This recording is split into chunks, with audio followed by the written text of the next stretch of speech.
Pasal ke-37. Ajaran Yesus tentang sembahyang. Maka menangislah para murid itu karena uraian-uraian Yesus.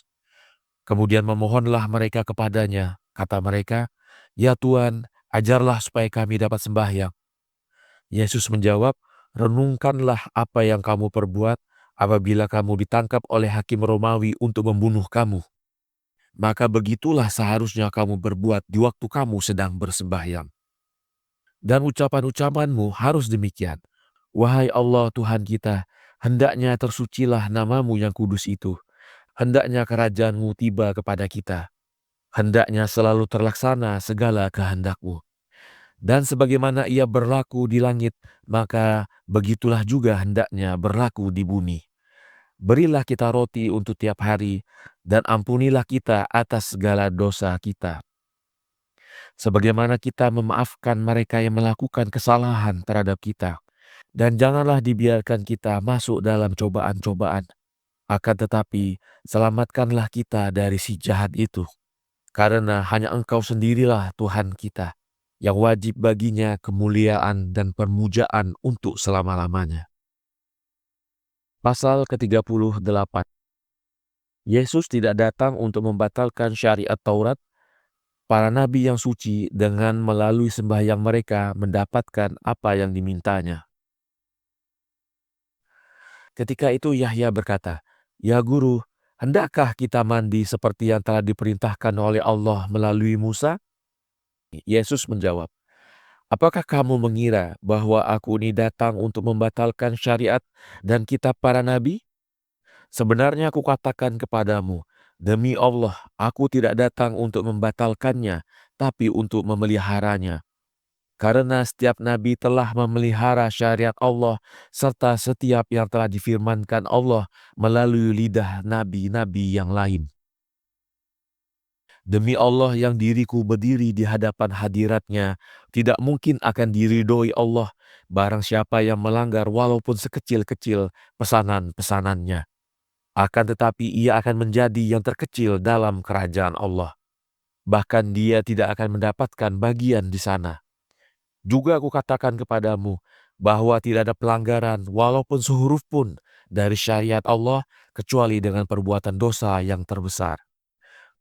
Akan tetapi aku ingin kamu mengerti bahwa penting sekali kamu memelihara uraian-uraian yang telah difirmankan oleh Allah dengan perantaraan Nabi Yesaya. Mandilah kamu dan jadilah manusia-manusia yang bersih. Jauhkanlah pikiran-pikiranmu dari mataku. Sesungguhnya aku katakan kepadamu, bahwa air laut semuanya tidak bisa membasuh orang yang mencintai kejahatan dengan hatinya. Dan aku katakan kepadamu pula, bahwa tidak ada seorang pun mempersembahkan sembahyang yang diridhoi oleh Allah jika dia tidak mandi. Tetapi dia itu memikulkan atas dirinya dosa yang serupa dengan penyembahan berhala-berhala. Percayalah kepadaku dengan sungguh, bahwa apabila seseorang bersembahyang kepada Allah sebagai yang diharuskannya, maka ia pasti mendapatkan segala permohonannya. Ingatlah akan Musa hamba Allah yang telah memukul Mesir, membelah Lautan Merah, dan menenggelamkan Firaun di sana bersama dengan bala tentaranya dengan sembahyangnya.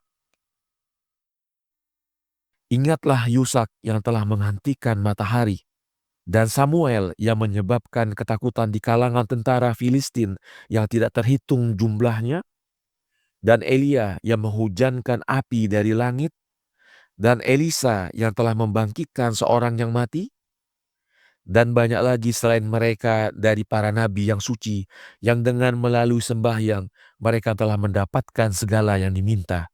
Akan tetapi orang-orang itu pada hakikatnya tidak meminta barang sesuatu untuk diri mereka sendiri, tetapi mereka hanya mencari Allah dan kemuliaan-Nya. Pasal ke-39. Bagaimana manusia itu bisa bersalah karena kesombongan? Adam melihat sebuah tulisan di angkasa, "Tiada Tuhan melainkan Allah, Muhammad Rasul Allah." Di waktu itu Yahya berkata, "Baik, benar apa yang telah kau utarakan, wahai guru. Akan tetapi kami kurang mengetahui bagaimana manusia itu bisa bersalah karena kesombongan?"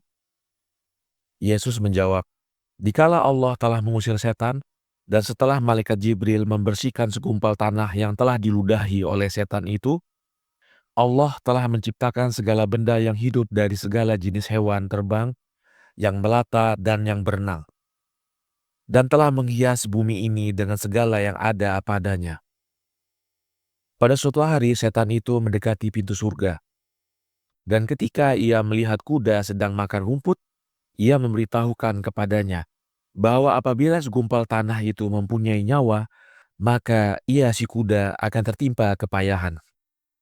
Dari itu, untuk kepentingannya, ia si kuda harus menginjak segumpal tanah itu dengan satu cara yang dapat menjadikan gumpalan tanah itu tidak bisa digunakan untuk sesuatu. Maka bangkitlah kuda itu dan berlari-lari deras di atas gumpalan tanah yang terletak di antara pokok-pokok cemara dan mawar itu. Kemudian Allah telah memberikan nyawa kepada bagian najis daripada gumpalan tanah yang terkena ludah setan dan yang telah diambil oleh malaikat Jibril daripada gumpalan itu. Kemudian diciptakanlah anjing, lalu ia menyala-nyala dan menakutkan kuda itu sehingga ia lari. Kemudian Allah telah mengaruniai rohnya kepada manusia, dan di waktu itu para malaikat pada menyanyikan, "Ya Allah Tuhan kita, maha berkah namamu yang kudus." Dan ketika Adam telah berdiri di atas kedua kakinya, ia melihat di angkasa sebuah tulisan yang bersinar-sinar seperti matahari. Bunyinya, "Tiada Tuhan melainkan Allah, Muhammad Rasul Allah." Maka ketika itu Adam membuka mulutnya seraya berkata, "Aku bersyukur kepadamu, wahai Allah Tuhanku, karena Engkau telah bermurah dengan menciptakan daku. Akan tetapi aku bermohon kepadamu untuk memberitahukan aku, apakah arti kalimat-kalimat ini, Muhammad Rasul Allah?" Maka Allah menjawab, "Sejahteralah bagimu, wahai hambaku Adam, dan aku berfirman kepadamu bahwa engkau adalah manusia pertama yang telah kuciptakan. Dan yang engkau lihat itu adalah anakmu yang akan datang ke bumi setelah bertahun-tahun dari masa kini. Dan ia akan menjadi rasulku yang karenanya aku ciptakan segala sesuatu. Yang apabila tiba, ia akan menyinari dunia. Yang nyawanya telah ditempatkan pada suatu keindahan di langit 60.000 tahun sebelum aku menciptakan sesuatu pun." Maka Adam bermohon kepada Allah. Katanya, "Ya Tuhan, karuniakanlah akan daku tulisan ini di atas kuku jari-jari tanganku." Maka Allah telah mengaruniai manusia pertama akan tulisan itu pada kedua ibu jari tangannya. Pada kuku ibu jarinya yang kanan tertulis, "Tiada Tuhan melainkan Allah." Dan pada kuku ibu jarinya yang kiri tertulis, "Muhammad Rasul Allah." Maka manusia pertama itu telah mencium dengan penuh kasih kebapaan kepada kalimat-kalimat itu. Lalu diusaplah kedua matanya. Kemudian ia berkata, "Diberkahilah hari itu di mana engkau akan tiba di dunia."